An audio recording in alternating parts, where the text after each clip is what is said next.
again, thank you for joining us. And again, it's my pleasure to introduce our speaker and our friend, Dave Taylor. Dave Taylor is a historian who specializes in Lincoln's assassination. In 2016, he spoke to the ALPLM volunteers on the life of John Wilkes Booth. And in 2017, he presented on the four of Booth's conspirators. He is one of the guides for the John Wilkes Booth escape route bus tours presented by the Surratt Society, and he researches and writes about Lincoln's assassination on his website, lincolnconspirators.com. This morning, Dave will be using the miniseries currently on Apple TV Plus, Manhunt, to explore the facts and fiction surrounding the hunt for Lincoln's killer. This miniseries is based around the Lincoln assassination book by James Swanson entitled Manhunt, the 12-Day Chase for Lincoln's Killer. Dave will also provide an overview of Lincoln's assassination, the escape of John Wilkes Booth, and the manhunt for the assassin. Dave, again, welcome, and we thank you for sharing with us today. Thank you, Jeremy. I appreciate you letting me come back. So it's been 7 years since I spoke in front of you all. So some of you have not seen me before, and some of you be like, "Oh, this guy." You live without the camera. I appreciate you letting me do this virtually because I live in Texas now. So we're here because there is a mini series currently on Apple TV Plus based on the book Manhunt by James Swanson. And so this mini series has been a long time coming. This book came out in 2006. And even at that time, it was already optioned off for movies and miniseries. At one point, Harrison Ford was connected to the movie and Kevin Bacon was attached to another version. And it just didn't look like it was ever going to come to pass. And then somehow the rights to the book transferred over to Apple TV, which is a newer, one of the many streaming services that exist now. And they started filming, I think they started filming in 2020, and then COVID caused issues, and so it was delayed. And then we didn't hear anything for a long time about whether it had finished filming, whether it was ever going to be released. And then just a few months ago, like in December, they're like, "Hey, it's done. We're going to release it starting in March." And so we had a kind of small window here when I contacted Jeremy and be like, "Ooh, this would be a great thing to help with the volunteers with this miniseries coming out. I'm sure you'll be seeing an increased number of visitors." So far, 4 of the 7 episodes have aired. It's on the internet, so you can watch it whenever, but they come out on Fridays. And so we're a little over halfway through the series. And so I'm here to kind of give you some overview about Booth's escape and the actual manhunt, but then to really open this up to questions and answers that you have about anything related to the assassination so that you can better help and explain to your guests questions that they have about this important event. And I know we're coming at this with a wide variety of expertise on this part of Lincoln's story. I know some of you like to hang out in the room with the diorama of Booth creeping in and kind of are experts and probably know more than I do about certain aspects of this. And others may avoid that room and leave it to others. So I'm happy to answer any question as detailed or as basic as you want. As Jeremy just put in the chat, there is a little chat feature that you can type in your questions. As I'm going through, I will have it open so that I will be able to see it. So if you have questions as I'm going, you can type them in there. If you would rather wait to the end, we are going to have a pretty extensive question and answer session. One, because I talk a lot, but also because I want to make sure that I answer any questions that you have and make you feel comfortable with this aspect of Lincoln's story. So that's what we're going to do. Now, normally, as Jeremy said, I do a bus tour of Booth's escape, which lasts 12 hours. So trying to cut that down into like 45 minutes is very challenging for me. So this is not going to be my 12-hour bus tour. It's going to be, as clean as it can be so that you're getting really what you need to know, and I will give you more advice on where to go through for other information. So we'll do that. So again, my name is Dave Taylor. Happy to be with you. I'm an Illinois native, born and raised in Illinois. The ALPLM is my favorite museum. Don't tell Ford's Theater, but it absolutely is. Love everything that you guys do there. And I live in Texas now, so I'm coming from you down in the South. All right, so we're going to start, like I said, the reason we're here at this time, instead of just waiting for another time, is because this is the series that is currently out. So it is Manhunt.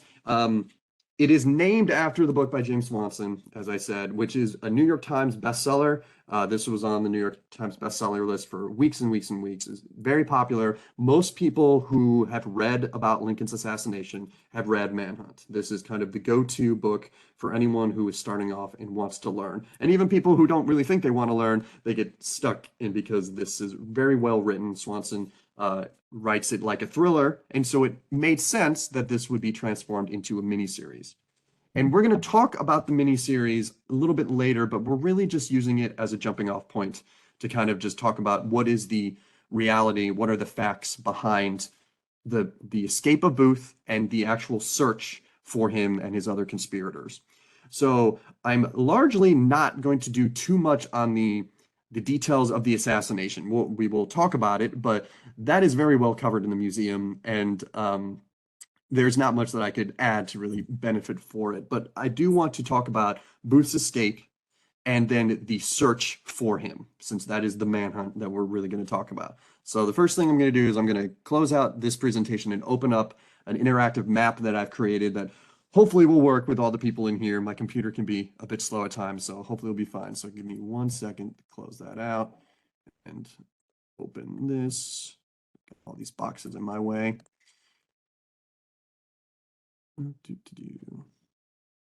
All right, so you should hopefully now be seeing the map at full screen here. And so we are going to cover Booth's escape from the assassination at Ford's Theater up until his death. Spoiler alert, he's cornered and killed. So we're going to start a little here. So as I've kind of written here, the assassination of President Abraham Lincoln on April 14th, 1865 resulted in the largest manhunt in American history up to that time. For 12 days, the assassin, John Wilkes Booth, evaded capture by escaping into southern Maryland and Virginia. This map shows the route taken by the fugitive during those chaotic days. And of course, if you want to learn more about the Lincoln assassination, feel free to visit my website, lincolnconspirators.com. There's my little plug. All right, so let's start at the beginning, of course. And so the scene of the crime, and I'm going to skip and come back because sometimes it zooms in at different levels. There we go. So the scene of the crime, as you all know, is at Ford's Theater, a theater in Washington. And so at around 10:15 p.m. on April 14th, 1865, John Wilkes Booth gained entry into the theater box at Ford's Theater, where President Lincoln, Mrs. Lincoln, and their guests were sitting and watching the comedy Our American Cousin. Booth aimed a single-shot Derringer pistol at the back of Lincoln's head and fired. Lincoln immediately lost consciousness as the bullet lodged in his brain. Booth dropped the gun and pulled out a large Rio Grande camp knife, which I'm going to do a little show and tell. I know I'm a little small right now, but this is the same. This is an antique knife. It is the same make and model of the exact same knife that Booth used to stab Major Rathbone. It's a very large knife. And so when Rathbone heard the shot, he immediately reacted and went toward the attacker. Booth had dropped his gun, and so he took this knife and he stabbed at the Major, and the Major tried to block it and got stabbed in the arm pretty deeply. Booth was able to then leap out of the box and fall to the stage below. Now, he may have broken his leg there. The traditional story is that in the jump from the box to the stage, Booth breaks his leg, but there's also evidence that the break may have occurred later in his escape when his horse fell on him. But the traditional story that you see is that he fell hard to the stage, breaking a small bone in his left leg right above his ankle. Regardless of the break, if it happened there, he made his way center stage, held the knife above his head, and yelled "Sic Semper Tyrannis," which is the Virginia state motto, which means "thus always to tyrants." With the bloody knife on his head, then he moved backstage and pushed his way out of the back door of the theater, and his escape had begun. This is a picture of Ford's Theater from the 1900s, a little bit after, but the outside of the theater hasn't changed much. It's still today a museum. You can go in. It's a working theater as well as a museum with the National Park Service. And anyone who hasn't been there, highly recommend a visit there. So Booth escapes out the back door of Ford's. There's chaos in the theater, and he is now in the alleyway behind Ford's. And this alley is called Baptist Alley. And that is because before the Ford's Theater was built, it was a Baptist church. The building that was there was a Baptist church. when John T. Ford came to town, he was trying to start a theater, and he thought, well, a church is a great place to do it because you already have kind of a platform of some sort, like a stage, and sometimes the seating can even be kind of leveled. And so he had first rented the Baptist church, and then he remodeled it into his namesake theater. So the alleyway still to this day contains the name Baptist Alley for the Baptist church that was there. So when Booth bursts out the back door, his horse is there ready for him. It is being held by a young man named Peanut John. He was a kind of a gopher around Ford's Theater who sold concessions and had been tasked with holding Booth's horse, but had no knowledge of what Booth was going to do. Booth mounts his horse, hits Peanuts out of the way, and then he gallops down the alley. And then he turns left up the alley and he exits onto F Street in Washington, D.C. So he is now riding ahead of the news. There is no texting, there's no Twitter, there's nothing like that. No one, only the people in the theater themselves know what has happened. And so he is ahead of anyone who would stop him as he is galloping out of Washington, D.C. So the next spot that we know, we don't know his exact route through the city, but we know when he tried to exit it. And so he rides his way, as I said, his exact route through DC, we don't know. But the next place he's appeared was the Navy Yard Bridge, also known as the 11th Street Bridge. Here he was stopped by guards on duty and asked why he waited so long to depart Washington. The rules were that no one could cross the bridge after 9 p.m. And we know it was around, probably 10:30 at this time when he gets there. Booth stated that he was waiting for the moon to rise so he would have the light of the moon to ride by. Now, this was considered an acceptable excuse, and so the guards allowed him to cross with the warning that he would not be able to cross back into the city until daybreak. Of course, Booth had no problem with this because he had no intention to go back to the scene of the crime. And so he made his way across the bridge and into the neighborhood of Anacostia on the other side, still in DC, and then eventually into Southern Maryland. Now, there are some conspiracy theorists who are just like, how was he able to cross the bridge if the bridge was closed? And yes, technically the bridge was closed, and unless you had a military pass, you weren't supposed to be able to cross the bridge. But by this point, the war was almost over. I mean, Richmond had fallen. General Lee had surrendered to General Grant, and at Appomattox Courthouse, the Army of Northern Virginia had disbanded. There were still some Confederate generals and armies in the field. The Confederate cabinet was fleeing. They were in the wind.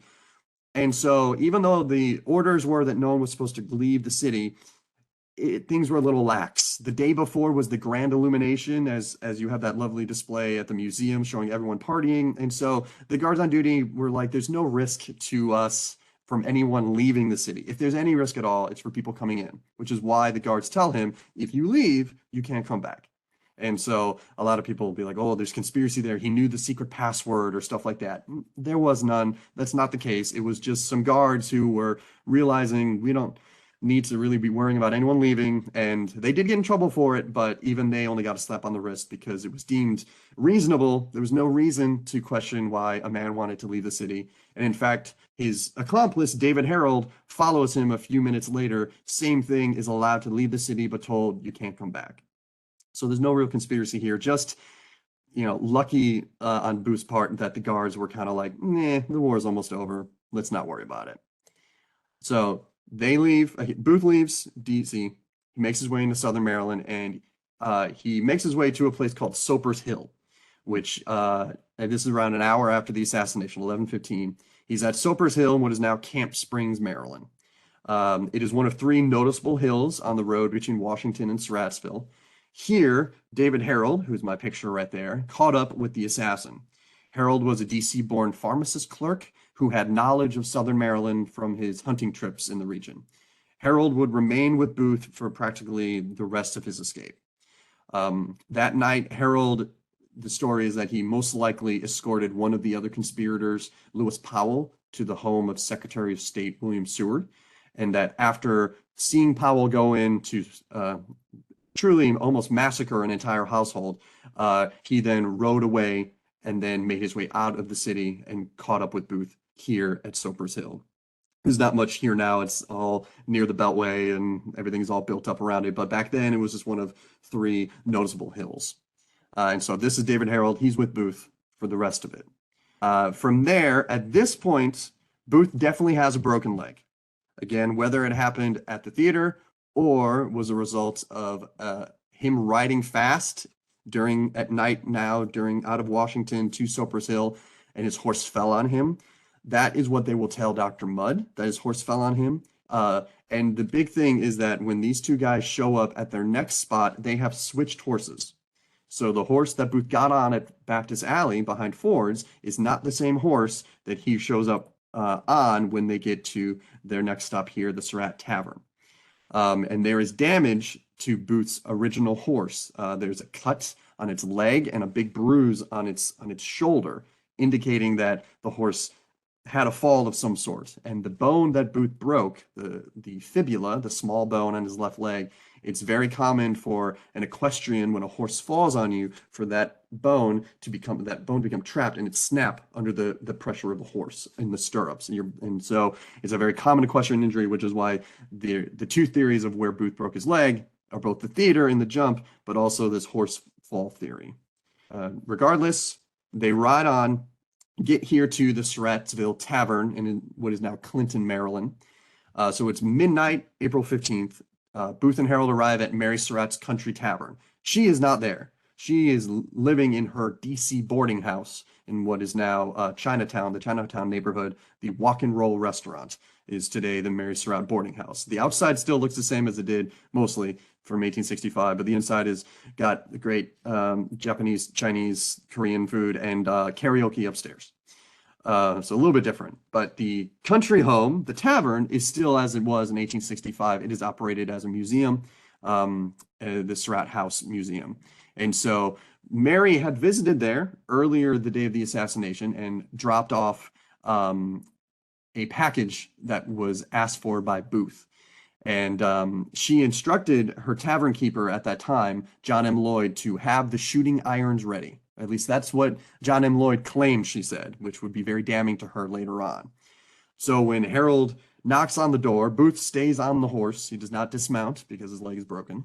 But when Harold knocks on the door and wakes Lloyd up, Lloyd knows exactly what to give them. He gives them a Spencer carbine rifle, field glasses, binoculars, which is what Mary Surratt had dropped off, and some whiskey. The fugitives don't spend a lot of time here. They're staying ahead of the news. They're only here for about 5 minutes to gather up these supplies. Booth never dismounts. He does not go inside. Only Harold does. But on the way out, Booth brags to John M. Lloyd that he's pretty sure that they've killed the president and the Secretary of State, because Harold at least saw Lewis Powell go into Seward's house and assumes that he was successful in his attack. So they leave from the tavern and continue onward south ahead of the news. Again, I know I'm giving a lot of information and I have a habit of talking fast, but if you do have questions, feel free to put them in the chat about the stuff we've talked about so far. I can definitely slow down. I'm just trying to get everything in the amount of time we have.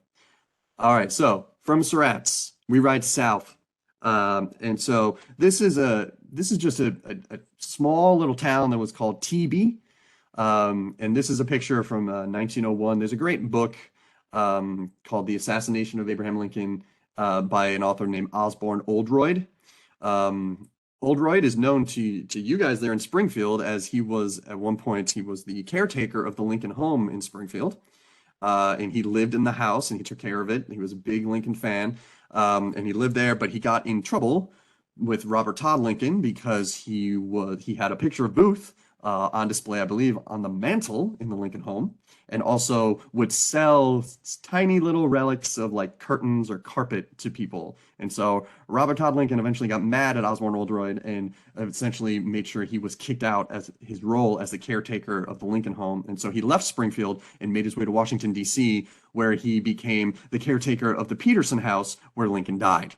And he lived there for many years. So he is an interesting man, though. He did a whole tour of the escape route in 1900, where he walked the escape route and took pictures along the way. And so some of these pictures, including this one of TB, which is just a small little village, and even today it's not much there, it's just this crossroads.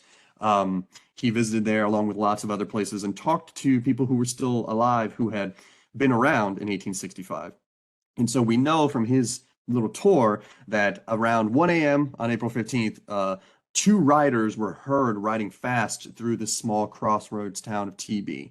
And when Booth was planning originally to just kidnap the president, he had scouted this area looking for people to help him. And so this was, he's heading south and he's just going through this small little area. TB's name comes from the fact that the land was owned by a man named Thomas Brooke, and he marked the corners of his property with small little rocks with his initials on it. And then when a town started up right here, they named it after that small little rock that said TB. So one of the fun little fact about strange Southern Maryland little village. So they ride through here about 1 a.m. Now we don't know their exact route to their next place, but we know their next destination is here, the home of Dr. Samuel Mudd. There's a lot to say about Dr. Mudd, and we can definitely get into him in the question and answer, but for this part, we're just going to stay with the basics. Booth and Harold arrive at Dr. Mudd's house at around 4 a.m. on April 15th. Booth had met Dr. Mudd before and had even stayed at his house during the fall of 1864 when he was planning his abduction plot. Dr. Mudd set Booth's broken leg, and the fugitives rested here at the farm during the daytime hours of April 15th. Whether Mudd knew who his guests were that night and whether he knew what they had done is all a matter of big debates that, as I said in the question and answer, we can definitely get into. But if I start now, we'll be talking about Dr. Mudd for the rest of this presentation.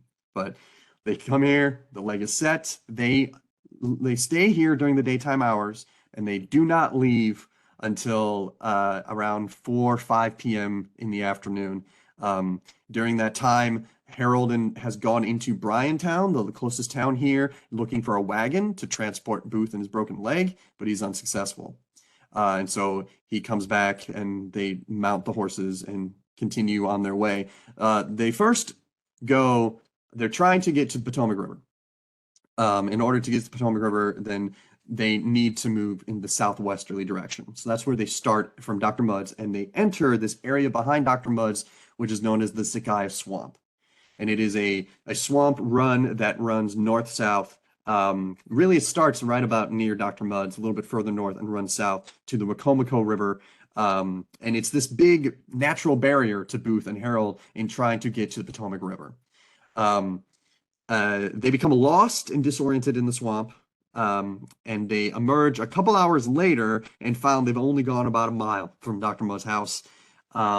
And so they decide, rather than trying to go through the swamp again, that they will skirt east around Bryantown, which is where there are troops in the area. There have been troops that have made it down there with the news that Lincoln has been shot.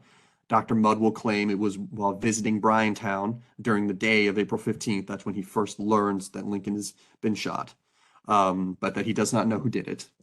So the pair decide, let's not go to Bryantown. Let's go east around them and see if we can find another way to get across the swamp.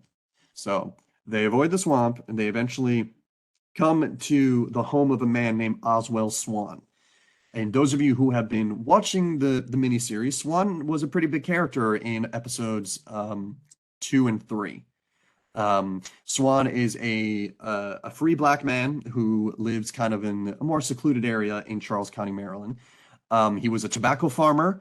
He had 8 kids, and he did not know, he had heard about the assassination, but he had no idea that Booth was Booth, or that even the assassin had a broken leg. This is before any of this information is known. And so for him, all that happens is 2 men come up near his house at around 9 p.m. and they ask him for some food because they're hungry. And so he gives them some bread and some whiskey. And then they ask him, will you take us to the home? They first asked to go to a different home of another Confederate sympathizer, but eventually change it and say, will you take us to Rich Hill, the home of a well-known Confederate sympathizer named Samuel Cox? And Swan has no reason to question these men and is happy to make some money. And so they negotiate a deal where he will take them across. And so my little picture here kind of shows, this is an 1867 map, I think, of Charles County. And it shows the path that he took them. And you can see kind of in the middle, there's a thing that's a swamp. creek. There's one line, and it's showing it. So even though they probably wanted to take a secret path, like a backwoods path, he takes them right on the main roads. But luckily, it's nighttime. They don't run into anybody, and so and Swan is like, I'm just going to take you the best way to get there, which is the main roads. And luckily, Booth and Harold are not spotted by anyone. So Swan takes them all the way to their next stop, which is Rich Hill. So about 1 a.m., April 16th, early in the morning, John Wilkes Booth and David Harold arrive at Rich Hill, the home of Samuel Cox. Cox allowed the men to enter his home for a meal, but then told them they could not stay there and endanger his family. Cox then had his farm overseer, a man by the name of Franklin Roby, lead the fugitives into a nearby pine thicket where they could hide. Cox then sent word for his own foster brother, Thomas Jones, to care for the men and help get them across the river when the time was right. Rich Hill still stands today. I forgot to say, Mud House still stands. It is a museum. They open for the season this weekend. Great place to visit. It's still kind of secluded, and they have so many antiques connected to Booth's escape. They have the couch that Booth laid on when his leg was set. They have a lot of items that Dr. Mudd made while in prison. They have really lots of cool stuff. Can't speak more highly of the Mud House. Rich Hill also stands here, and it is in the process of being renovated by Charles County government, and they are going to open it as a museum. Rich Hill not only has connections to Booth's escape, because Booth stopped there, but also was the home of Dr. Gustavus Brown, who was one of the physicians who tended to President George Washington on his deathbed. So it has a cool colonial history along with Civil War history as well. So they are currently fixing up this house. But this is the first place where Booth is kind of passed along, which is going to happen a lot, where they say, I'll help you, but you are too dangerous to hang out here. And so that's why Cox sends him into the pine thicket, which is not far away. It's only like a mile away from Rich Hill. And there are nice Civil War trail signs if you ever go and do the escape. There's one pictured here. And so from April 16th until the 20th, Booth and Harold hide in this pine thicket located in this area. They are cared for by Thomas Jones, who was a member of the Confederate underground. He helped get mail across the Potomac River. So he was kind of a Confederate agent in charge of the mail line. And so he promised to help them, and he brought them food, and he brought them newspapers during their time in the pine thicket, and he watched and waited for the coast to be clear to take them across the river. And so they're there for a long period of time, about 4.5 days. They are spent hiding out in the pine thicket. And if you want to see what that's like, the first time I came and spoke to you guys, the reason that I was asked is because the former Lincoln historian saw my video series of when I did the same thing, where I hung out in the woods with a camera and tried to recreate Booth's time hiding out in the pine thicket. I even splinted my leg and everything like that. So if you want to see a much younger me doing that on my website, there's a whole John Wilkes Booth in the Woods. You can also YouTube it, and it's an 11-part series of me talking to myself like I'm talking to Wilson in Castaway about what it was like for Booth to be in there. So they hide out there, not much going on for them. Meanwhile, the manhunt is all over the place. They are scouring southern Maryland, but these guys are not found, and eventually Thomas Jones thinks the time is right to get them across the river. And so he takes them to an area known as Dense Meadow on the Potomac River. There's a small little unnamed creek. In my picture, you can see it there. It empties out into, sometimes it does in that picture, it doesn't, looks like it must be low tide. It empties into the Potomac River. And so after sundown on April 20th, Jones leads them down here in this area called Dense Meadow. He places the men in a boat and he directs them across to Virginia. But they are unsuccessful this first time. And I'm going to zoom out on my map real quick to give you a little more perspective on this. Oh, maybe I can't do it the way I wanted to. Hold on. Okay, you can kind of see now that I've zoomed, because it zooms at different, there we go. You can see Virginia on the other side of my map now. So that little bump on the bottom left-hand corner is Virginia. So they are heading kind of for there. They're actually heading south a little bit. On the other side of that little point is where they're intended to go. But that is a long row. And so instead of making it there, there is gunboats. The Navy is patrolling the river, trying to stop, of course, the assassins from crossing, not knowing where they are.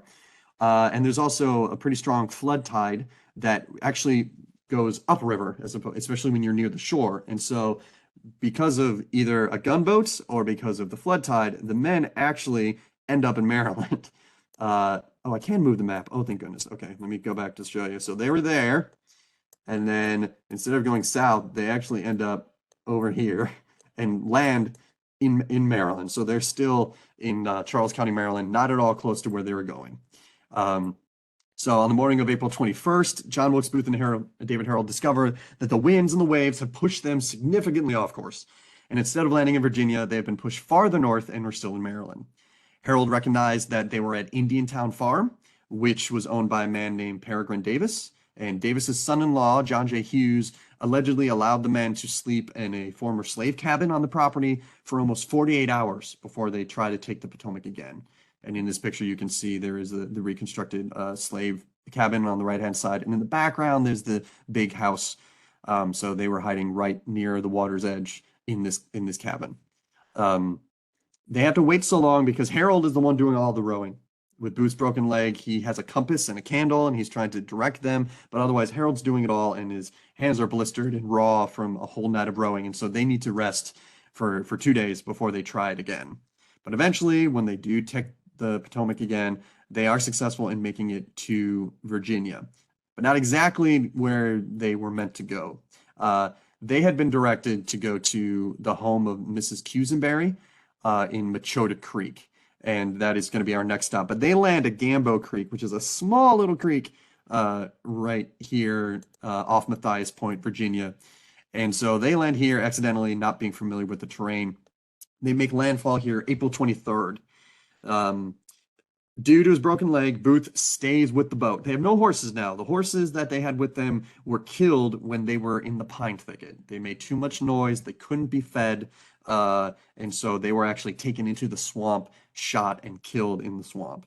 And so once they got on this boat, they no longer have any means of transportation by themselves. So Booth stays with the boat in Gambo Creek while Davy walks about a mile to their intended destination, Mrs. Cusenberry and her cottage. Mrs. Cusenberry was a part of the mail line, just like Thomas Jones in Maryland. She was over here on the Virginia shore and helped smuggle Confederate mail across the Potomac River. So Harold walks to her cottage after leaving Booth in the boat. He chats with Mrs. Cusenberry's daughter because Mrs. Cusenberry's not home at the time, but eventually she comes back, but she is wary of helping them. It's April 23rd, the news of Lincoln's death has spread far and wide, and the people, especially here in Virginia, in the northern areas of Virginia that are so close to the Union, don't want anything to do with Booth. He is a hot potato that is too dangerous to have around, and so he is very hesitant to help these men. But eventually she sends them some food and says, I will send 2 men to come and help you. Their names are Thomas Harbin and Joseph Baden. They are Confederate couriers, Confederate agents. And they meet up with Booth and tell him they will help. But again, they don't want to spend too much time with him. So they pass him off to a local farmer who probably doesn't know who they are and tells that farmer, will you take these 2 guys to the home of a doctor named Dr. Richard Stewart? This guy clearly needs some medical attention. And so, again, the potato is passed, Mrs. Cusenberry, to these Confederate agents, to this innocent farmer. Please take them to this doctor, make him deal with it. So they are being passed along. And so that's what's happening with Booth and Harold. They are not receiving the same type of support that they had received in Maryland. The people in here in Virginia are very fearful of the repercussions of what would happen to them if they're caught with Booth. And so they do make their way over to Dr. Stewart's home, which is called Clydale. It's the summer home of Dr. Richard Stewart, and Dr. Stewart is actually related to Robert E. Lee through marriage. His wife is Robert E. Lee's cousin, and 2 of the Lee daughters actually spent about a month at the beginning part of the Civil War here at Clydale, kind of hiding out before they figured out what to do with them. And so he's well known for his Confederate sympathies, but when Booth and Harold show up, he wants nothing to do with them. So they arrive on the afternoon on the 23rd, and at first Dr. Stewart refuses anything through the men. Even when Booth asks for medical attention, he's like, I'm not going to help you. So the idea that Dr. Mudd was fulfilling a Hippocratic oath and was compelled to do so, well, Dr. Stewart doesn't fulfill the Hippocratic oath. He knows that helping these men will be no good for him and doesn't care how much Booth is complaining about his leg. Eventually, Stewart will take some pity on them, allow them in the house to have a quick meal, and then he kicks them out. And he says, I'm not helping you. You're not staying here. You can try. And by this point, they have no horses. And William Bryant, the farmer who led them there, he's gone. And so they are stuck here. And so Dr. Stewart says, well, you can try walking across the field to the cabin of a free black family, the Lucas family. Maybe they will help you. And so Booth and Harold walk over to the Lucas cabin. And this is now the evening of April 23rd. And Booth is furious at this point. He has been passed along. People are not helping him like he expected to. And now, of course, for the white supremacist and racist Booth, the greatest indignity has been happened to him, in which he has to rely on a black family for help. And so we don't know the exact discussion that happened. We know that William Lucas, the father, was hesitant and did not want to let them in. But Booth is said to have just had enough and taken out his knife, the same knife he had used on Major Rathbone many days before, and he threatened William Lucas. And he pretty much says, I'm going to sleep here tonight, whether you want it or not. And so the Lucas family leave and allow Booth, or they have to allow Booth, to sleep in their cabin. And so that night, Booth will write an angry note to Dr. Stewart, insulting the man about not having Southern hospitality and even paying him for the meal that he had. Another insult to the wealthy doctor, that he's like, here, you definitely need the money. I can tell, here's some money. So he is very angry at the treatment he's received. Even though he evicted the Lucases from their cabin, the next morning he is able to arrange to hire Charlie Lucas, the eldest son, to take them by wagon to the Rappahannock River. And it's good that money heals all wounds. Booth still had money on him, and so he was able to convince them. So he pays the Lucases money, and they then start riding in a wagon down south towards the Rappahannock River, because he knows he just has to keep going south.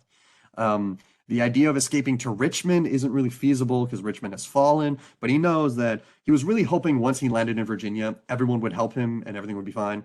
But now, on his own devices, he just knows, I need to keep going. The further south I can get, the more willing people might be to help me. And so Charlie Lucas agrees to take him in a wagon and take them on their way.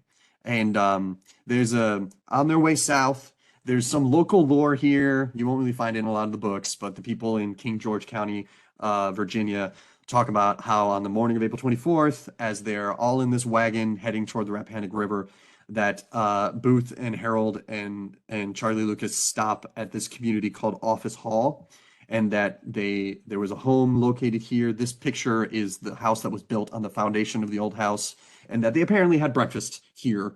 They were given breakfast, but their identities not known who they were, just strangers. And then after the fact, oh, do you know who that was? And so a little local lore that they had some food on their way heading south to the Rappahannock River. And eventually they make it. And they make it to Port Conway, which is on the north side of the Rappahannock River. It is a small town. And about noon on April 24th, they arrive there and are dropped off by Charlie Lucas. He turns around and heads back north in his wagon. And Booth and Harold have to wait here for the ferry. There is a pole ferry, just a flat barge that is on a person, like the river Styx, big pole that you push into the ground, push into the river, and push your way across. And it's on a line. And so they are waiting to take the ferry, but the ferry's on the other side. It's in Port Royal, and so they just have to wait here. And during this time, they converse a little bit with William Rollins, who was a fisherman in the area. But then, to their benefit, 3 Confederate soldiers ride up. The leader of which is a man named Willie Jett. And after some discussion, Harold decides it's okay to confide in these men who they are. And so they say that they are the assassinators of the president. And the 3 Confederate soldiers agree to help them. And so when the ferry comes, they all 5 men get on the ferry together and go across to Port Royal. And they are looking for a place in Port Royal that they can drop Booth off, give him a chance to rest for a little bit. He has been outdoors since Dr. Mudd's 10 days earlier. He's been outdoors, briefly getting food at places, but other than that, he needs a place to rest comfortably. And so Willie Jett and the other Confederates in Port Royal try to find a house of a place where they can put him. And so they ride to a place called the Peyton House. They knock on the door, and Sarah Jane Peyton answers the door. She is a matron. She plays the organ at the local church. And Willie Jett asks her if she would be willing to care for a wounded Confederate soldier for a time. And she, of course, sight unseen, says, "Of course, I'm happy to take care of one of our boys." And then Booth comes into her house and sits in her front room, and she notices he's quite worse for wear compared to Willie Jett and the other Confederates, who of course look fine. You know, they've got their parole, everything like that. This man is not wearing a Confederate uniform, and he's been out in the woods for like 10 days now, and looks bad. And she may even have suspicions about who he is, but we're not sure about that. And so she changes her mind when she sees him, or maybe smells him, and says, "Well, without my brother at home, I don't think it's right for me to have men." To entertain men here. So I think you should go somewhere else and see if you can find a place for him. And the suggestion is made to ride south of town, about 2 miles, to the farm of a man named Richard Garrett, who has a large farm, big family, 2 sons who fought in the Confederacy. I'm sure he'd be willing to take them in. And whether Willie Jett has this idea, or Sarah Jane Peyton, or someone else in Port Royal, the idea is, let's take him south a little bit. And so that's what they do, is they ride south to the farm of Richard Henry Garrett. They arrive there about 4 p.m. on April 24th. He was introduced to the Garrett family as a wounded Confederate soldier named Mr. Boyd, and the Garretts welcomed him in with open arms. He spent the first night sleeping inside the house with the Garrett family. Then on the next day, April 25th, David Harold joined him. This is the only time that Davy leaves Booth for a significant amount of time. When they drop him off at the Garretts, Davy goes with the Confederates further south to Bowling Green and sleeps that night at a different home away from Booth, with the Confederates. And then they ride back, and Davy is dropped off and stays at the Garretts that second night. On that same time, on April 25th, a detachment of Union troops ride past the farm going south. We will get to them in a moment. Sending Mr. Boyd and his cousin into the woods, and the Garretts are suddenly suspicious. Like, why are you afraid of the Union cavalry? War is over. And they make an excuse about they had some accusations that they were trying to steal some horses, and they had a little run-in with some Union soldiers. And so the Garretts are now suspicious. And so when the nighttime comes, they tell them that night, "We would like you to sleep not in our house," because they're concerned that these guys are horse thieves and that they're going to steal their horses in the middle of the night. And so Booth and Harold are instructed to sleep in the tobacco barn, and so they sleep there, realizing the next day they need to leave. They've overstayed their welcome with the Garretts. The Garretts don't know who they are, but just don't like them anymore. And they are actually locked in that barn by the Garretts, and two of the Garrett sons actually sleep in a corn crib between the barn and the stables to make sure these men don't steal their horses. And so they're sleeping there. Meanwhile, a detachment of the 16th New York has ridden past, gone to Bowling Green, and then now come back. And they arrive there at around 2 a.m., and then all the excitement happens. They surround the house and the barn. They find that Booth is inside. They tell him to give himself up. He refuses. Harold surrenders himself. Fire is set to the barn, and then at that moment, one of the soldiers, Boston Corbett, fires into the barn, striking Booth in the back of the head, back of the neck. Booth collapses in paralysis. He is pulled from the barn and eventually onto the porch of the Garrett house, and that is where he dies at around 7 a.m. on April 26, 1865. So that is Booth's escape. Oh gosh, that already took me 40 minutes. I'm so sorry. All right, we're going to get through the manhunt fast, I promise. Okay, so that's Booth's escape. Let's talk about the manhunt part. And I have some slides I'm skipping that were just in case my map didn't work. So let's talk about the real manhunt.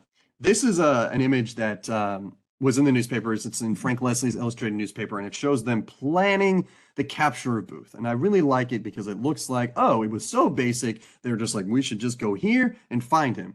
And in fact, that's even supported. This is a picture taken after the fact. And I love the caption on this where it has these three gentlemen. And then in the middle, it says, "There you may rest assured you will find him within 5 miles of Port Conway.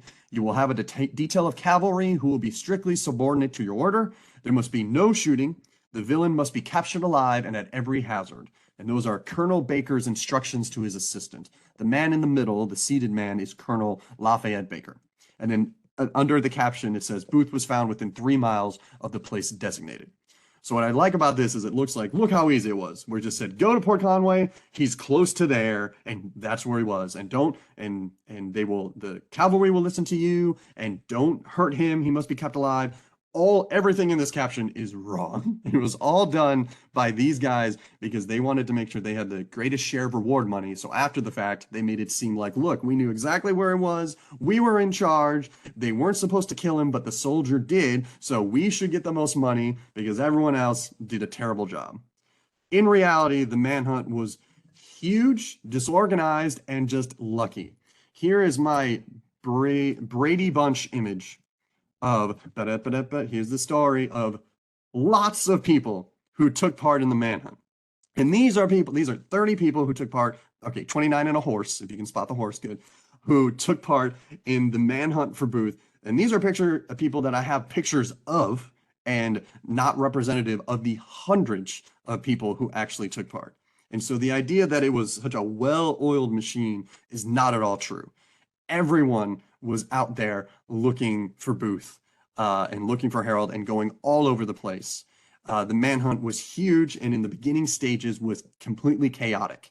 Eventually, it became a little more organized, but was very much independent groups deciding to look certain places and to go different places looking for Booth and his conspirators. If we have time at the end, I will tell you the story of this horse, because that's, of course, who doesn't like a story about a horse, but we'll have to save that. But these are just many of the people who took part. Here are a list of some of the groups that took part in it.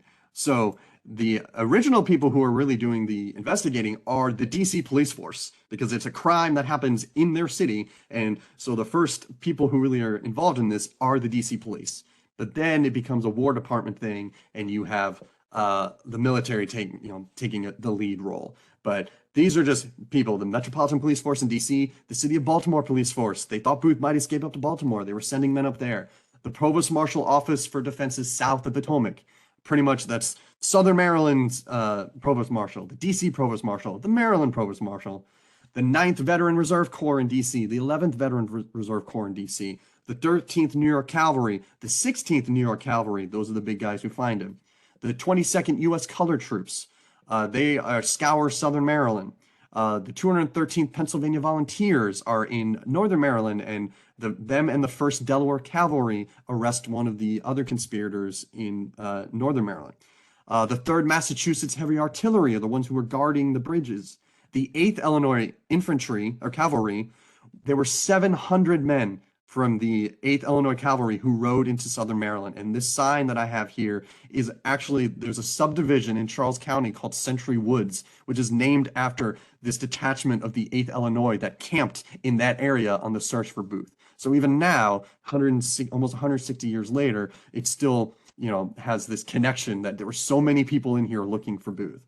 The U.S. Marshals took part in it, the National Detective Police, the Navy was blockading the Potomac, and then citizens and private detectives of all shapes and sizes, everyone was looking for Booth. And it was helpful that there was reward money, but even without the reward money, everyone wanted to find him.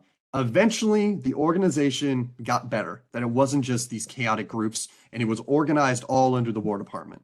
And so Edwin Stanton is our big dude. The reason the Manhunt miniseries focuses on Stanton, he is the guy we're talking about, is because he really did coordinate, but he was not the man in the field. He was the one in Washington helping to organize, but even he knew he had to delegate the tasks to others. And so he had 4 people below him who took an even more active role. And so I have them down here: Colonel John A. Foster, Colonel Henry Horatio Wells, Colonel Henry Steele Olcott, and Colonel Lafayette Baker. These men were really tasked with being in charge of their own individual parts of the escape. Some went into the field themselves. Colonel Wells interviewed Dr. Mudd in Bryantown. Colonel Olcott also went into Southern Maryland looking for Booth. Baker and Foster largely stayed in D.C., organizing all of the papers, talking to witnesses.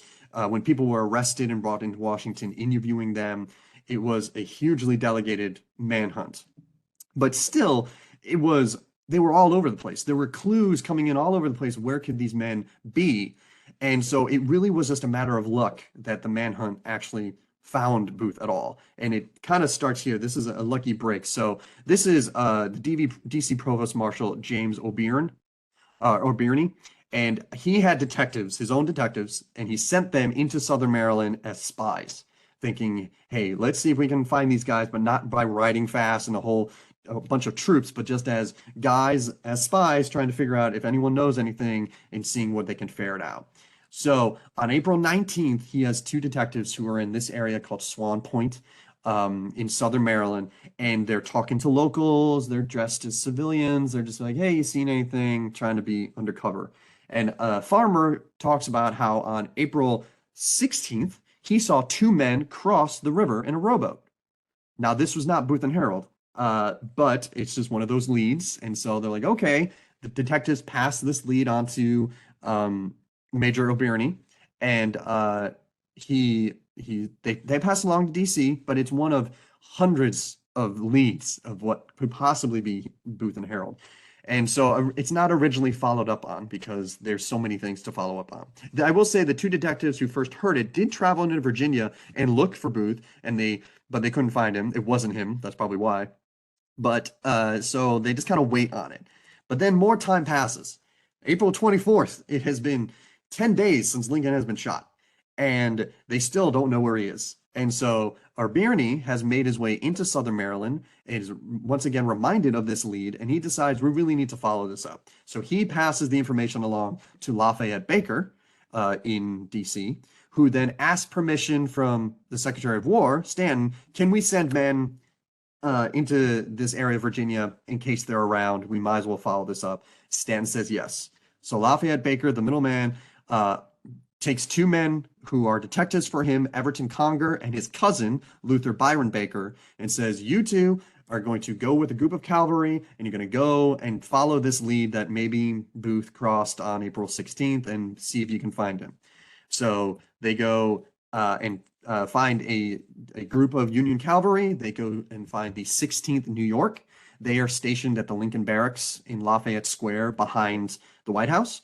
The commander who's chosen to lead the group is Lieutenant Edward Doherty.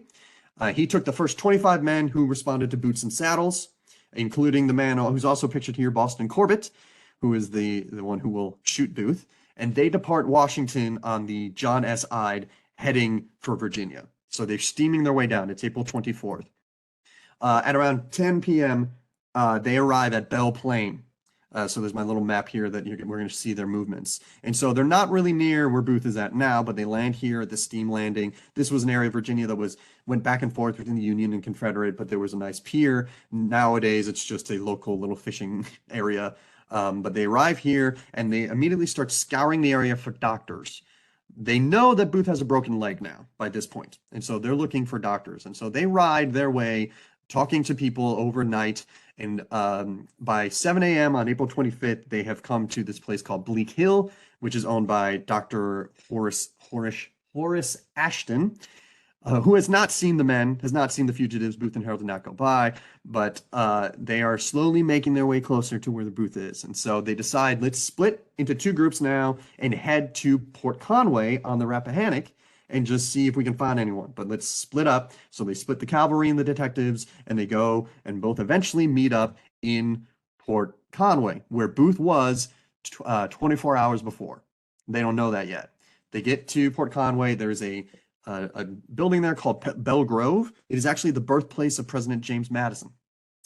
And while they're there resting their horses and the men, some of the troopers and the detectives make their way to Port Conway proper, and they start talking to William Rollins, who is the gentleman pictured down here, who was the fisherman who saw Booth and Harold at the ferry landing, waiting to cross.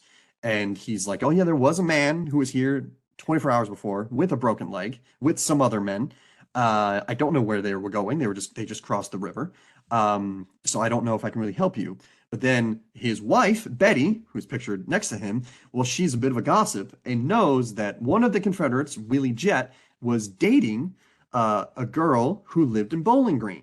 And so Betty Rollins tells them, well, if you're looking for Willie Jett, you probably want to go to Bowling Green because he's dating the Goldman girl. Her father owns the Star Hotel. And so that little piece of gossip that she knows Willie Jett and who's courting who is ultimately what leads to Booth's death. And so they are suddenly like, we're on his trail now. And so they have to slowly cross the ferry. They can only do like a few horses at a time. It's a small ferry. And so it takes a while for them to cross. But then they start riding south. And that's when they accidentally ride by the Garrett farm where Booth is on the 25th. And they're riding south trying to find Willie Jett. They get there early in the morning, about midnight on April 26th. They find Willie Jett at the Star Hotel, exactly like Betty thought he would be. This picture shows the arrest of George Atzerodt, but I like that it shows the cavalry waking up someone in bed, which is exactly what happened to Willie Jett. And so the second the authorities are there and they put a gun at him, he's like, I know who you want, and I'll take you to him. And he is terrified though, because when the Union authorities tell him they just rode south, then he knows they rode right by the Garrett farm and may have spooked Booth, and that Booth may be long gone. And if they show back up at the Garrett farm and Booth's not there, he's the one who's in big trouble. And so he is praying the entire way back to the Garretts that Booth is there. They arrive at the Garrett farm at 2 a.m. They surround the house first because, of course, they expect him to be in the house. They are then told by the Garretts that no, the men they're looking for are not in the house. They are in the barn. They still don't know who Booth is. They don't know what all the hubbub is about. The authorities do not say who he is right away. They just say, we're looking for the man with the broken leg. And they're like, he's in the barn. And then a long period of time happens where they are trying to convince Booth to come out, to surrender himself. He is responding back. He is refusing to surrender. And so after a long period of time, the decision is made to set fire to the barn. And right before they do that, Harold surrenders, but they still light the barn on fire. And it is during that moment when Booth has these weapons still. He still has that Spencer carbine. He's got a revolver, and even with the broken leg, he is hopping his way toward the door, guns ready to go out shooting. He wants to take as many of the troopers with him. He's going to go out in a blaze of glory. He's going to go out suicide by cop. And that's exactly what happens. Corbett, peeking through the slats of the barn, decides he does not want to risk his own men, his fellow troopers, getting shot at. And so he aims at Booth and he fires and, of course, hits him in the back of the neck, paralyzing him. They pull Booth out and they place him on the porch of the Garrett house. That it is only then as he's dying that the Garretts are finally told who he is. And they do that by showing a picture of Booth to the Garretts and say, is this man that we've just shot? And they're like, yes, of course it's this man. Why have you burned down our barn? Why have you shot him? What is going on? And that's when they tell him, this is the man who killed Abraham Lincoln. And that's the first time the Garretts know the identity of the man they have been entertaining for the past 2 days. In Booth's pockets, they pull his diary. It has pictures of different ladies. And he lingers for about 3 hours, even though he's shot through the back of the neck. But he does die on the Garrett porch at around 7 a.m. That's a picture of me from 2015, the anniversary of Booth's death. I'm laying on the exact spot where the house was, where the porch was. It's now a median strip that you're technically not supposed to go on, so don't tell anyone. I think in 2015 it was fine, but since then we're not supposed to be there anymore. But that is the spot where he died. And I actually, my little show and tell thing, I'm holding up just a random piece of wood, except that this piece of wood is actually a piece of the porch where where Booth died. And it was belonged to a Garrett descendant for many years. And then I was able to acquire it. So my fancy my best relic is a little piece of wood that no one would know anything about, except that I know that this is from the porch where Booth died. And I could claim it has his blood on it, but I don't think it does. But yeah. So Booth is dead. They are excited because now they know we're in the money. They pack him up. They wrap him in an army blanket. Harold is under arrest, and they ride right back up to the steamship and take him into Washington. And the Manhunt is over, and now there's a big fight for reward money. Now, there is this miniseries, which I recommend you watch if you want to, but it's important to know that there is the book that is factual, and there is the miniseries, which is fictional. It is not even though it's based on Manhunt, it is not Manhunt. It is a thriller based around the character of Edwin Stanton trying to find Booth. And they have taken a lot of liberties in the fact versus fiction thing. And those of you who have seen it will know what I'm talking about. Those who you haven't, I will summarize it thusly. Edwin Stanton, first of all, there's the actor playing Edwin Stanton, Tobias Menzies. Good actor, but they didn't give him the big Edwin Stanton skunk beard, which I'm a little disappointed by, but I will say I got over it after watching a little bit of it. The other actors look remarkably like the real people. I enjoy that. But this whole series is Edwin Stanton is everything, everywhere, all at once. He is all over the place. He is riding out. He is searching the Surratt house. He is in Canada. He's in New York. He's in DC. He is all over the place. This last episode ended with him and his son riding to Virginia, and we know he's going to meet the 16th New York in Virginia and tell them, go find Booth. And so there are a lot of artistic liberties in the series. It's an entertaining period piece, but if you're like me and you know a lot about this, you'll probably become a little angry because you'll be like, well, that's wrong. I know that's wrong. Why did they do that? And so it's taking a deep breath to be like, all right, it's a show. It's a show about Stanton and about him being a hero. And as long as we look through it that way, I think I'll be okay. So it is, I do recommend it. Right? As I said, we're 4 episodes in, there's 7 altogether, but just know I am fully expecting that the end of this series to show Stanton at the Garrett farm watching Booth die. None of that happens in real life, but the way that it's going, that's what I'm predicting will happen. Maybe I'll be wrong, but it definitely seems like he's going to be there. And so you really have to know that this is all Hollywood eyes to tell an entertaining story, not to really follow the facts. All right. I'm doing some historical reviews about them. If you're interested, even if you're not going to watch the show, if you want to go on my website, I have the first 3 up. I don't have the latest one up because I was working on this and other things that have been going on, but eventually I will do the 4th and the other episodes. Now, if we still have time and I haven't completely blown our time period, Jeremy, and I apologize if I have, I would love to get some questions. Well, that was great. What a thorough overview in 60 minutes. So thank you for that, Dave. Yes, we have plenty of time. No rush for Q&A now. So I'm going to unmute everybody right now. And if you have a question, feel free to go ahead and pose that to Dave. He got stabbed. Well, he ended up going. Okay, everybody is unmuted. Just so We you want know, to only have one person unmute at a time. let me just mute everybody. Yeah, I'm going to mute everybody again. We'll try this a different way. So I'm going to mute everybody. Please unmute yourself if you have a question for Dave. We'll go that route. Or type it in the chat if you're not sure exactly. Type in the chat. Yeah, if you'd rather do that. I'll pop the chat up again by putting that in there. Any questions? It can be about anything.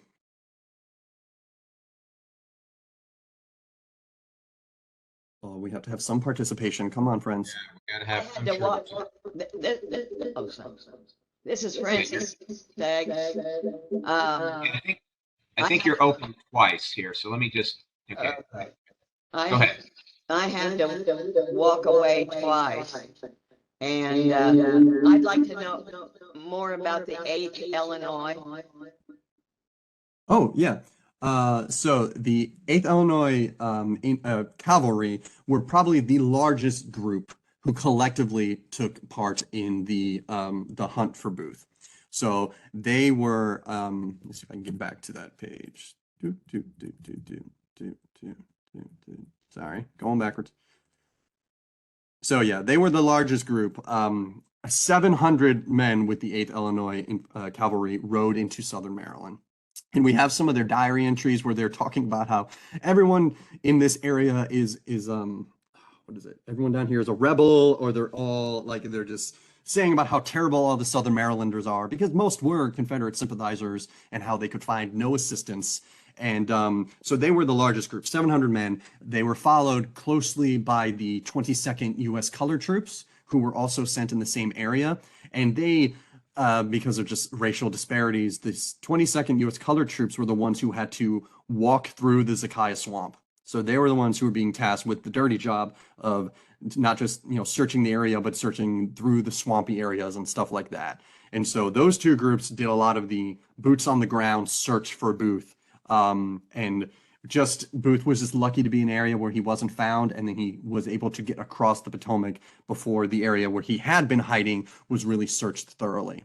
But this little picture just shows that in one area in Charles County, they still commemorate the 8th Illinois taking parts in this part of the manhunt. So yeah, there's our little Illinois connection, that even though the 16th New York gets all the credit because they find Booth, the 8th Illinois does the most work, I think, in searching the area where Booth was. We got a question about what is the story of the horse? Oh, my horse. Yes. Okay. Let me bring you. So let me get back to my big screen of everybody. So the horse there, his name is Buckskin. So he has a name, and we know he took part in the escape. In fact, give me 1 second. Let me bring up. You're all going to search my Google Drive right now, but let me get a better picture of Buckskin. There he is. Let's open this up. There is Luther Byron Baker. So he is one of the detectives who is with the 16th New York when Booth dies. And that is him with Buckskin, his horse. And that horse was with him when they found and captured Booth. Luther Baker would later go on to do a lecture tour where he would go around and talk about him, finding Booth and taking part in the death of Booth and everything like that. And and he had big posters and whatnot. And Buckskin, there's in his, I don't have the book with me, but there is a part in which Buckskin narrates his life. So this horse gets to talk about how he came to be owned by L.B. Baker, how he was freed. He was freed from Confederate ownership in Virginia in 63 or whatnot, and he was with L.B. Baker through many battles. He suffered a wound himself and had a bullet in him for many years, and that his greatest accomplishment was being with L.B. Baker when they hunted down Booth, and that he has since been well cared for, and he is almost 30 years old, and that his big thing at the end, he is like, I am not an applicant for a pension, just to make fun of all the pensioners, but you don't have to worry about paying me. But he has this cute little thing about how he took part in this little fictional, I'm Buckskin and I was there. And after Buckskin did pass away, so he died like at the age of 30, he was actually stuffed and mounted in Michigan, the Michigan State Agricultural College, because L.B. Baker moved to Michigan and he's buried in Lansing. And so for a long time, he was actually on display. And I'm going to bring up this image too. It's kind of small and it's in blue, but on the far right side, near the bottom, you can see there's a horse there. That is Buckskin on display in this museum at this Michigan State Agricultural College, and he was on display for many years. So he had a nice post-mortem life as well as this display, and then eventually, unfortunately, because of just archival things for how they used to do things in the early 1900s, Buckskin started to become moth-eaten and didn't hold up very well, and so he had to be removed, but they saved his hooves and gave them back to Baker descendants who made inkwells out of them. And I don't know where they are today, but that is the story of Buckskin, who witnessed Booth's death, went on the lecture tour with his owner, was a museum piece, and then now exists as inkwell horse hooves. So that's Buckskin. He's got kind of a sad story, but that's that story. Thank you for reminding me to tell it to you. You don't get that story everywhere, Dave. So you're not going to hear that anywhere else. I'll tell you that right now. Great. Good stuff. Any other questions? Feel free to keep them coming if there's more questions. I can talk about mud, any of these things, or questions that you think that you've heard from guests that, about anything, even about the mechanics of the assassination itself, stuff like that I'm happy to help.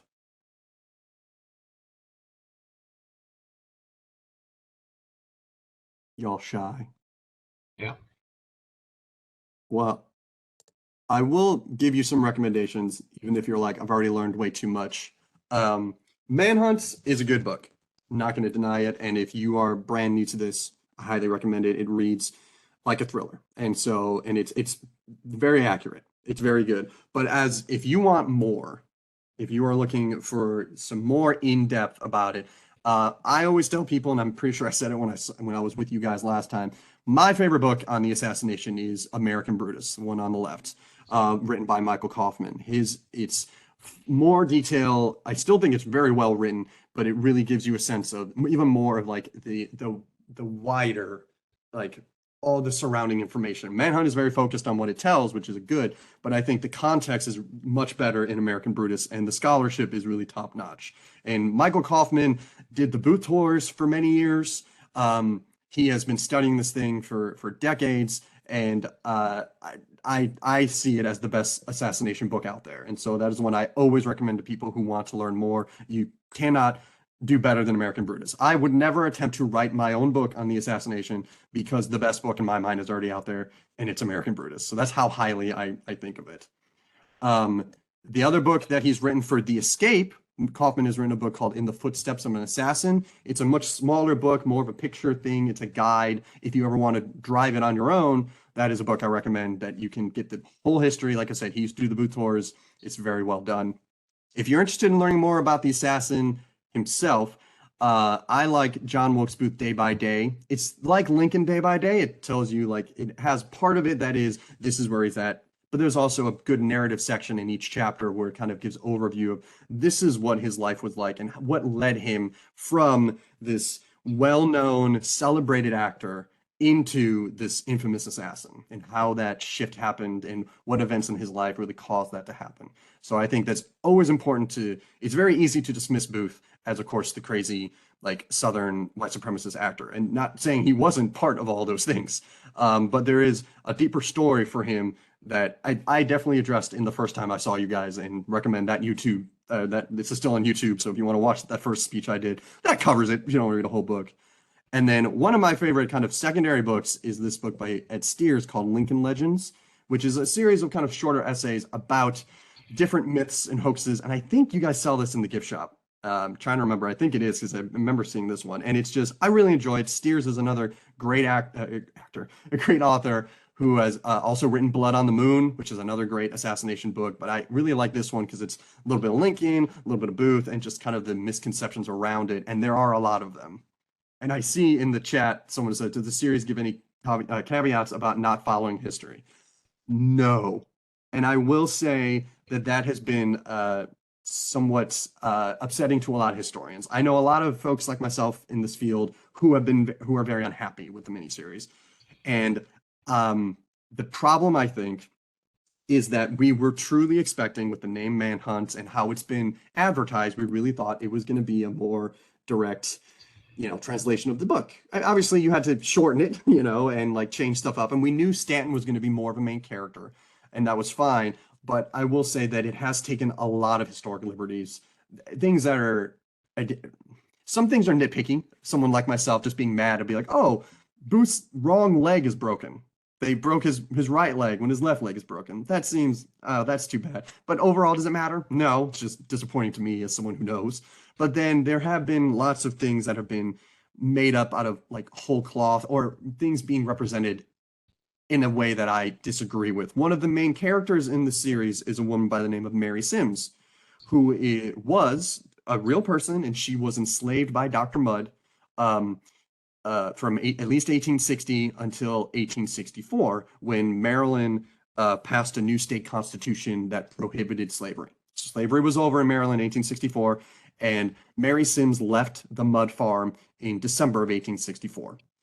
At the trial of the conspirators, Mary Sims testifies against Dr. Mudd, talking about how he was disloyal during the war, how he had Confederate sympathies, and that he may have helped to hide some Confederate couriers on his property.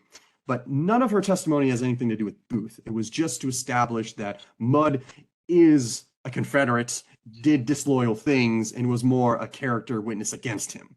However, the miniseries has put her at Mudd's farm when Booth is there. So she is interacting with Booth. She shaves Booth's face and has these interactions with him. And I understand that the producers were trying to give her a more compelling story because she wasn't there. But there were other servants, no longer slaves, but servants who were at the mud farm who saw Booth and interacted with him.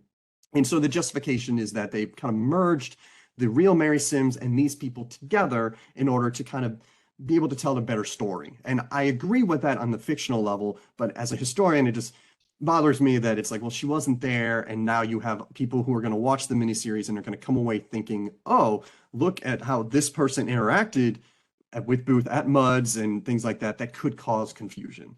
So it's, I have to disassociate myself from watching the show, and I have to be like, this is a period drama with characters I know and the basic story I know, but with, you know, as if it's like based on a true story, but with more explosions and more excitement. That's how you have to look into it. And it really was, I think, originally designed to be a show showcasing Edwin Stanton and his relationship with Lincoln and kind of how he dealt with Lincoln's death. And my guess is that that show was kind of written, and then someone at Apple TV was like, but we have the rights to this, so let's call it this and put some of this in that. And that's kind of what we have today. It's still an entertaining show, but it's not Manhunt. It is its own thing that is loosely based on Booth's escape and is telling that story, but is more telling a fictional story about Stanton trying to solve Lincoln's death single-handedly. That's kind of how I've taken it. I still really like it, but I know a lot of historians who don't because it is largely fictional. A good summary. And if you really want to get into that nitty-gritty, as I said on my website, I have spent a lot of time, too much time, writing these little reviews about each one and be like, here's the fact, here's the fiction. Anything Do else? not have anything else in the chat. Any other questions? Final call. Please. I know I've been talking for a lot. You're like, okay, we've gone too long. All right. Well, I think that is the last question that we have. Oh, I see one. Oh, I he saw just one. popped up. It says, is there a formal Booth Trail tour? Yes, and there are two of them. One is led by the Smithsonian, and they do a good job. I know that I don't know how often they do it. They are the ones who've been currently doing it. So I historically have done it for the Surratt Society. When COVID happened, that threw, of course, the last one I did was in 2019 because COVID then came and it ruined everything for a time. And there's been a lot of changes that have happened at the Surratt House Museum and the relationship with the Surratt Society. And so we, as an organization, have not done a tour since 2019. I keep motivating the folks on the ground in Maryland to please do another one so I can come and do it again because it's my favorite thing to do. So you can tell I can easily talk about this for 12 hours. But as of right now, we have not restarted them. I think the hope is that in the fall of this year we will, but there was also a hope to restart them in the spring of this year, and that has not happened. So right now there is an official tour with the Smithsonian, and so you can try searching for that. I don't know how often they do it. They think they just do it once in the spring, once in the fall, but then hopefully eventually we will be back to doing bus tours. And when that happens, I will definitely be advertising on my website so that people can come do it. I've also done private tours. I no longer live in Maryland. It was a lot easier when I did, but I have done private tours for folks who have been willing to fly me out there. And I did one in October where I take you in a car and we do the whole thing. But you can do it on your own too. If you find yourself in Maryland in a time when there is not an official tour, the Civil War Trails program has a great brochure. There are pretty much historic marker signs at all of the places that I showed you today when we were talking about the escape route.